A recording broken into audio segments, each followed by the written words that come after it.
اعوذ باللہ من الشیطان الرجیم۔ پناہ مانگتا ہوں میں اللہ کی شیطان مردود کے شر سے۔ ان الذين آمنوا والذين هادوا والنصارى والصابئين من آمن بالله واليوم الآخر وعمل صالحا فلهم أجرهم عند ربهم ولا خوف عليهم ولا هم يحزنون۔ بے شک جو لوگ ایمان لائے اور جو یہودی ہوئے اور نصارہ اور صابی، ان میں سے جو کوئی اللہ اور یوم آخرت پر ایمان لے آیا اور اس نے نیک عمل کیا تو ان سب کا اجر اللہ کے پاس ہے، اور ان کے لیے نہ کوئی خوف ہے اور نہ وہ غمگین ہوں گے۔ حاشیہ نمبر 63۔ اللہ تعالیٰ کا پسندیدہ دین اسلام ہے، اور شرک سے پاک ایمان اس کی اساس ہے۔ امت میں بگاڑ کے بعد لوگوں کا ایمان شرک آلود ہو جاتا ہے اور وہ صراط مستقیم سے دور ہو کر گمراہ فرقوں میں بٹ جاتے ہیں۔ اللہ ان کی رہنمائی کے لیے اپنے کسی نبی کو بھیجتا ہے جو گروہوں میں بٹی ہوئی انسانیت کو توحید کی بنیاد پر دوبارہ یکجا کر کے ایک قوم بنا دیتا ہے۔ انسانی تاریخ گواہ ہے کہ اصلاح و بگاڑ کا یہ سلسلہ برابر ہی چلتا رہا ہے، یہاں تک کہ اللہ نے اپنے آخری نبی صلی اللہ علیہ وسلم کو مبعوث فرمایا۔ اب جس کسی نے آپ صلی اللہ علیہ وسلم کی دعوت پر لبیک کہا تو وہ پہلے خواہ کسی بھی فرقے یا مسلک سے وابستہ رہا ہو، لیکن اب ایمان کی نعمت پا کر اللہ کی رحمت و اجر کا مستحق ہو جاتا ہے۔ اس کی مزید وضاحت نبی صلی اللہ علیہ وسلم کی اس قول سے بھی ہوتی ہے کہ اس امت میں کوئی یہودی ہو یا نصرانی ہو، وہ اگر میری بات سن لے اور پھر بھی مجھ پر ایمان نہ لائے تو وہ جہنم میں جائے گا۔ بحوالہ مسلم کتاب الایمان۔ بالفاظ دیگر اس دعوت حق کے اٹھنے کے بعد بھی فرقوں سے وابستہ رہنے والے جہنم سے نہ بچ سکیں گے۔ بعض لوگ اس آیت کی غلط تعویل کر کے یہ فریب دینے کی کوشش کرتے ہیں کہ نجات کے لیے اللہ اور یوم آخرت پر ایمان کافی ہے اور رسول پر ایمان لانا ضروری نہیں۔ یہ مغالطہ آرائی ہے۔ اللہ پر ایمان لانے والے کو کھلے دل سے اس کے رسول اور بھیجی ہوئی کتابوں پر ایمان لانا لازمی ہے، ورنہ اس کا اللہ پر ایمان کا دعویٰ باطل قرار پائے گا۔ جن فرقوں کا اس آیت میں ذکر ہے ان میں سے بنی اسرائیل نے تو اپنی پہچان یہود نام سے کرائی، عیسیٰ علیہ السلام کو ماننے کا دعویٰ کرنے والے نصارہ کہلائے۔ البتہ صابی ان گروہوں سے علیحدہ مسلک کے لوگ تھے، ان کے بارے میں بے شمار اقوال ہیں۔ ممکن ہے کہ وہ کواکب یا ملائکہ پرستی کے مرض میں مبتلا ہوں یا کسی اور قدیم مذہب سے اپنے آپ کو وابستہ کرتے ہوں۔ واللہ اعلم بالصواب۔ مشرکین مکہ اپنے دین سے پھر جانے والے کو بھی صابی کہتے تھے۔ وَإِذْ أَخَذْنَا مِيثَاقَكُمْ وَرَفَعْنَا فَوْقَكُمُ الطُّورَ خُذُوا مَا آتَيْنَاكُمْ بِقُوَّةٍ وَاذْكُرُوا مَا فِيهِ لَعَلَّكُمْ تَتَّقُونَ۔ اور یاد کرو جب ہم نے تم سے عہد لیا اور طور کو تمہارے اوپر اٹھا دیا اور حکم دیا کہ ہم نے جو تمہیں دیا ہے اسے مضبوطی سے تھام لو، اور جو کچھ اس کتاب میں لکھا ہے اسے یاد رکھو تاکہ تم تقوی کی روش پر رہو۔ حاشیہ نمبر 64۔ بنی اسرائیل کی ہدایت کے لیے اللہ تعالیٰ نے اپنے احکامات کو تورات کی شکل میں نازل فرمایا اور ان سے اس کی پیروی کرنے کا عہد لیا۔ قوم کی بے حسی اور انتہائی غیر سنجیدہ روش کے پیش نظر قدرت الہی کے ایک عظیم مظاہرے کے ذریعے انہیں اس عہد پر مضبوطی سے قائم رکھنے کے لیے پرہیبت ماحول بنا دیا گیا تاکہ نافرمانی کے انجام کا شدید احساس ان کے ذہن نشین ہو جائے، یعنی طور کو بطور سائبان یا چھتری بنی اسرائیل کے اوپر معلق کر دیا گیا، جس سے ان کو یہ خیال ہوا کہ گویا طور اب ان پر گرا ہی چاہتا ہے۔ بحوالہ سورہ الاعراف آیت نمبر 171۔ پرہیبت اور پررعب ماحول ایک مردہ دل قوم کے اندر بھی اس احساس و شعور کو بیدار کرنے کے لیے کافی تھا کہ اللہ کے ان عاجز اور بے بس بندوں کا یہ عہد و پیمان کسی معمولی ہستی سے نہیں بلکہ رب ذوالجلال کے ساتھ ہے۔ دوسرے یہ کہ اس طرح موسیٰ علیہ السلام کی نبوت اور کتاب اللہ کی حقانیت کی ایک اور حسی دلیل بھی ان کے سامنے آ گئی۔ پھر اب بھلا وہ انکار کیسے کرتے؟ چنانچہ انہوں نے بادل ناخواستہ اقرار تو کر لیا لیکن اس پر قائم نہ رہے اور جلد ہی اپنی سابقہ روش اختیار کر لی۔ لیکن اللہ تعالیٰ کا اس مجرم قوم پر جو سمعنا و عصینا یعنی ہم نے سنا اور نافرمانی کی عادی تھی، انتہائی فضل و کرم تھا کہ پھر ان سے درگزر فرمایا اور سزا نہ دی، ورنہ انہوں نے تو اپنی ہلاکت و بربادی میں کوئی کسر نہ چھوڑی تھی۔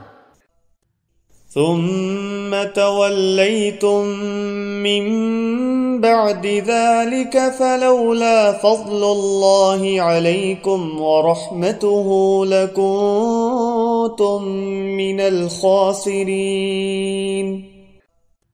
لیکن اس کے بعد تم عہد سے پھر گئے، اور اگر تم پر اللہ کا فضل اور اس کی رحمت نہ ہوتی تو تم یقیناً نقصان اٹھانے والوں میں شامل ہو جاتے۔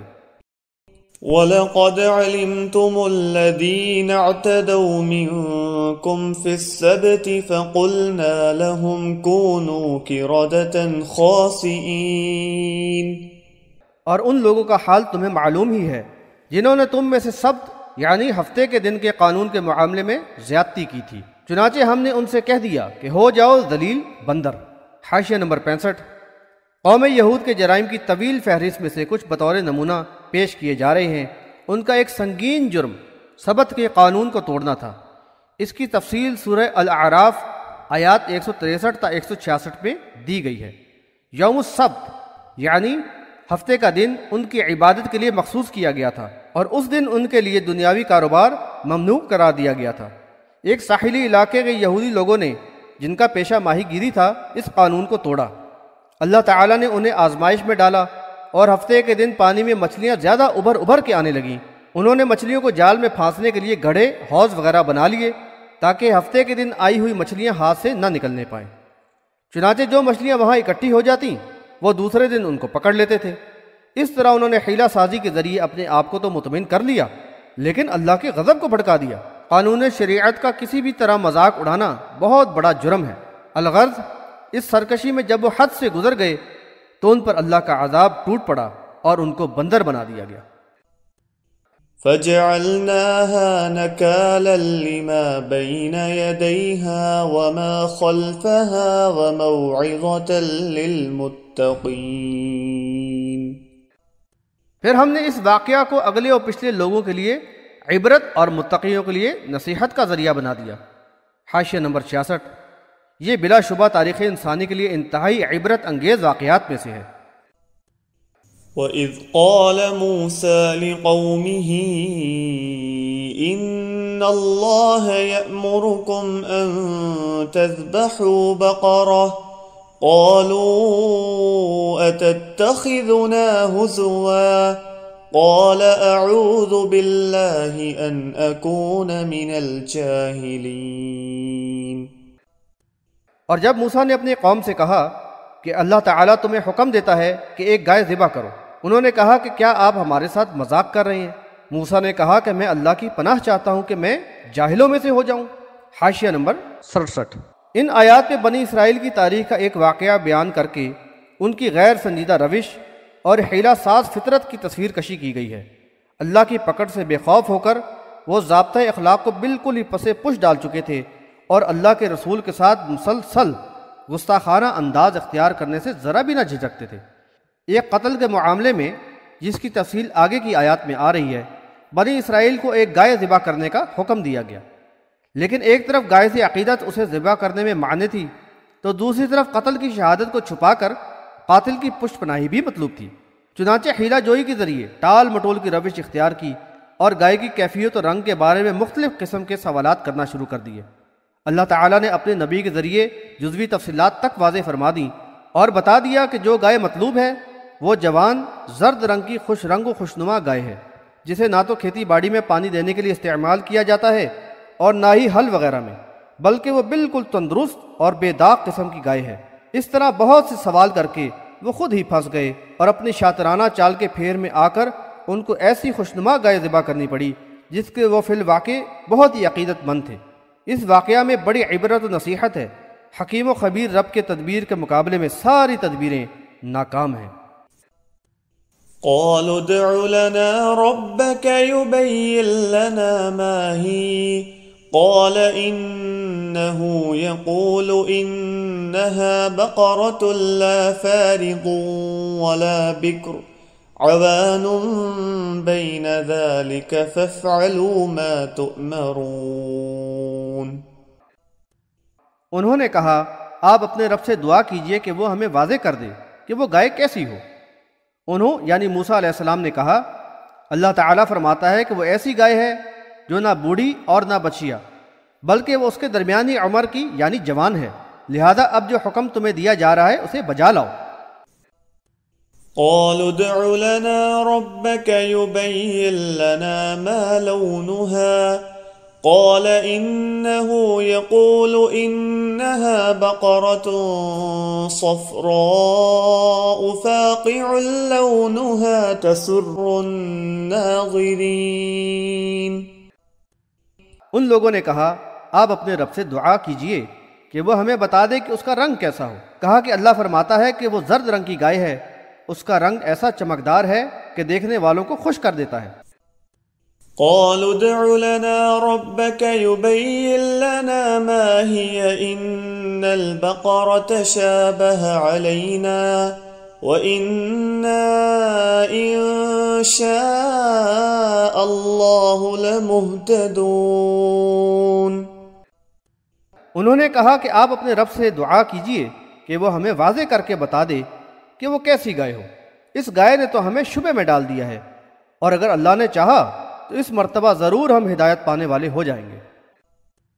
قال إنه يقول إنها بقرة لا ذلول تثير الأرض ولا تسقي الحرث مسلمة لا شية فيها قالوا الآن جئت بالحق فذبحوها وما كادوا يفعلون۔ موسیٰ نے کہا کہ اللہ تعالیٰ فرماتا ہے کہ وہ ایسی گائے ہے جس سے نہ تو کام لیا جاتا ہے، نہ وہ زمین میں ہل چلانے والی ہے اور نہ کھیتوں میں پانی دینے والی ہے، بلکہ وہ تندرست اور بے داغ ہے۔